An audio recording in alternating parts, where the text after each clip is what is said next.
Ya, terlalu meremehkan timnas U23 Indonesia, mulut pelatih Yordania harus dibungkam Sinteyong. Heboh, Erick Thohir salaman sama Emil Audero. Apakah Sinteyong ternyata ngebet ingin naturalisasi pemain yang dibenci supporter Indonesia ini? Calon naturalisasi Grade A ini pernah bungkam MU dan Galatasaray di Liga Champions. Beginilah kata PSSI. Berikut kami akan coba merangkum berita terbaru dan terhangat seputar timnas Indonesia.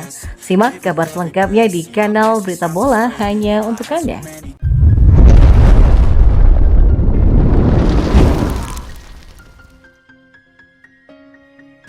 Ya, pelatih timnas U23 Yordania Abdullah Abu Zema terlampau percaya diri tidak menganggap timnas U23 Indonesia di Piala Asia U23 2024 usai menang tipis atas Vietnam. Abdullah Abu Zema penuh percaya diri usai membawa Yordania menang tipis atas Vietnam di laga uji coba jelang Piala Asia U23. Laga uji coba Vietnam melawan Yordania digelar di Doha, Qatar pada Rabu kemarin waktu setempat. Yordania menang penalti dengan skor 4-3. Usai pertandingan itu, Abdullah Abu Zema sesumbar mulut besarnya terhadap setiap lawan di Piala Asia U23 2024.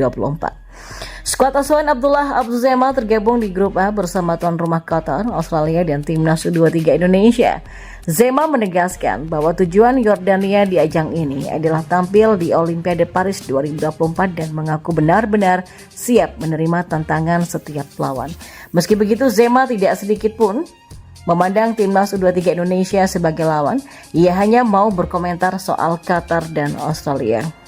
Baginya tim yang perlu diwaspadai hanyalah Qatar sebagai tuan rumah dan Australia yang akan menyulitkan Yordania di fase grup.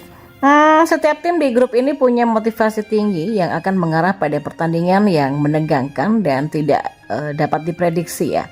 Australia adalah tim yang sulit. Begitu juga dengan Qatar sebagai tuan rumah, mereka akan mendapatkan dukungan besar dari para penggemar, kata Zema. Tak sedikit pun Zema menyinggung soal kekuatan timnas U23 Indonesia meski diasuh oleh Sinteyong.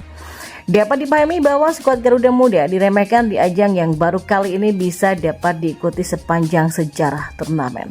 Meski begitu, target besar tetap diusung Sinteyong untuk bisa lolos babak perempat final Piala Asia U23 2024. Selain itu berharap keajaiban untuk bisa mengamankan satu tiket tampil di Olimpiade Paris 2024. Ya, pertandingan pertama timnas U23 Indonesia di ajang ini juga merupakan laga pembuka pada Senin esok di Stadion Jassim bin Hamad. Menarik dinantikan kejutan apa yang terjadi di Piala Asia U23 2024 nanti. Akankah skuad Garuda Muda mampu membungkam mulut besar pelatih Yordania? Di sisi lain, fakta mengejutkan diungkapkan oleh mantan anggota Esko PSSI Hassani Abdul Ghani perihal keinginan Sinteyong agar Emil Audero Mulyadi bisa memperkuat timnas Indonesia. Permintaan Sinteyong agar PSSI menaturalisasi Emil mencuat di medio 2022 lalu ketika Hassani aktif berkomunikasi dengan koleganya di Italia. Kolega Hassani Abdul Ghani di Italia itu diketahui merupakan agen pemain yang diminta untuk mengatur pertemuan dengan perwakilan Emil Audero Mulyadi. Usaha itu memang berbuah sebuah pertemuan, tapi sayangnya pertemuan yang terjadi tidak menghasilkan apapun karena Emil tetap memilih Italia. Kiper yang saat ini bermain untuk Inter Milan ini masih menaruh minat dan hasrat tingginya dipanggil untuk memperkuat timnas Italia. Pak Hassani, jika Anda bisa mendaratkan Emil ke timnas Indonesia, hal ini akan menjadi pilihan utama saya, kata Hassani Abdul Ghani menirukan perkataan Sinteyong dulu. Ya, begitulah sikap Sinteyong kepada pemain yang diinginkannya bermain untuk timnas Indonesia, meski pada kenyataannya berbanding terbalik. Lantas apakah kemudian Emil luluh dan mau untuk dinaturalisasi? Peluang itu masih terbuka, mengingat Erick Thohir baru saja bersua dengannya dan bersalaman. Bukan tidak mungkin ada pembicaraan atau rayuan supaya kiper Inter Milan ini bersedia dinaturalisasi dan membela timnas Indonesia. Meski begitu, kehadiran kiper sekaliber Emil belum tentu membuat publik senang. Mantan kiper Juventus ini justru dibenci sebagian supporter timnas Indonesia setelah melihat betapa angkuhnya sang ayah. Edi Mulyadi bahkan menyebut jika peluang Emil membela timnas Indonesia hanyalah sebatas mimpi karena level skuad Garuda yang masih rendah. Ia menilai kualitas timnas Indonesia masih jauh dari level Piala Dunia, apalagi Piala Asia, meski hal itu sudah dibuktikan oleh Sinteyong. Ya, prestasi timnas Indonesia perlahan menunjukkan levelnya usai lolos hingga ke babak ke-16 besar Piala Asia 2023 lalu. Kini bertahap menuju Piala Dunia 2026. Hanya tinggal satu kemenangan membawa timnas Indonesia lolos ke putaran ketiga kualifikasi Piala Dunia 2026. Di komposisi pemain, sejumlah pemain keturunan grade A juga perlahan muncul satu persatu untuk membela timnas Indonesia. Seperti Tom Haye, Jay Itzes, sampai Ragnar Orotmangun yang kualitasnya tidak jauh berbeda dengan sosok Emil Audero Beliadi. Di samping itu, timnas Indonesia juga bakal kedatangan Martin Paes, kiper yang saat ini bermain di Major League Soccer atau MLS Amerika Serikat, membela FC Dallas.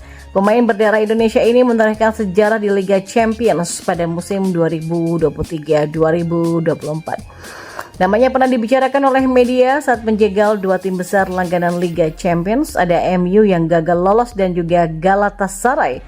Jejak prestasinya mengagumkan, mengalahkan MU dengan skor 4-3 dalam matchday keempat grup A pada 9 November 2023 lalu. Bahkan pada laga terakhir fase grup, berkat aksi impresifnya, pemain ini dinobatkan sebagai pemain terbaik setelah meloloskan timnya mengatasi Galatasaray dengan skor 1-0 untuk finish sebagai runner-up grup A.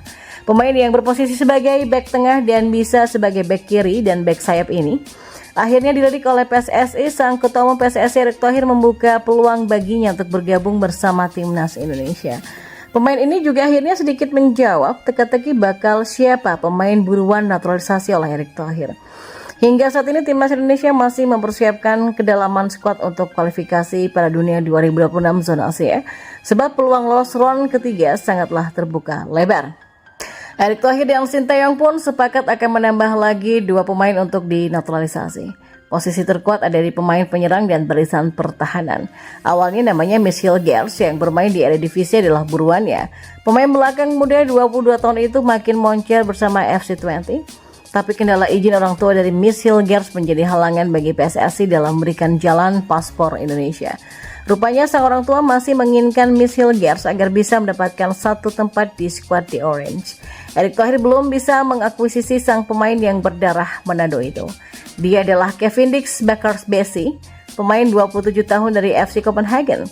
Punya darah mengalir dari Maluku, sangat berkeinginan bergabung dengan timnas Indonesia. Sebenarnya Kevin Dix berhasrat untuk ikut dalam proyek naturalisasi Erick Thohir sejak tahun 2020, tapi saat itu federasi masih belum membuka lampu hijau. Saat itu PSSI lebih memprioritaskan naturalisasi Jay Itzes dan Tom Haye karena lebih muda dan sedang membutuhkan cepat pemain untuk timnas Indonesia. Ya, Ketua Umum PSSI Erick Thohir pun akhirnya merespon terkait rencana naturalisasi pemain keturunan Kevin Dix. Erick menegaskan bahwa pemain keturunan yang bersedia memperkuat timnas Indonesia patut diberikan kesempatan, tak terkecuali bagi Kevin Dix. Sementara itu secara pribadi Kevin juga sudah mengakui punya keturunan darah Indonesia. Ia pun memberikan kode terbuka bersama tim Garuda. Dalam akun Instagram pribadinya, dia secara langsung terang-terangan melabelkan bendera Indonesia dengan Belanda. Dia juga sudah pernah datang ke Jakarta serta berwisata ke Raja Ampat Papua. Kode lainnya, ia memberikan emoji api di kolom komentar Instagram Maclock saat Indonesia berhasil mengalahkan Vietnam kemarin di kualifikasi Piala Dunia. Ya, Kevin Dix juga kepergok telah merespon komentar dari salah satu netizen dalam kolom komentar Instagram dia yang mengajak untuk bergabung dengan timnas Indonesia. Hal ini juga menjadi salah satu kode kuat jika ia sangat menunggu kabar dari PSSI dan Erick Thohir tentang proyek naturalisasi.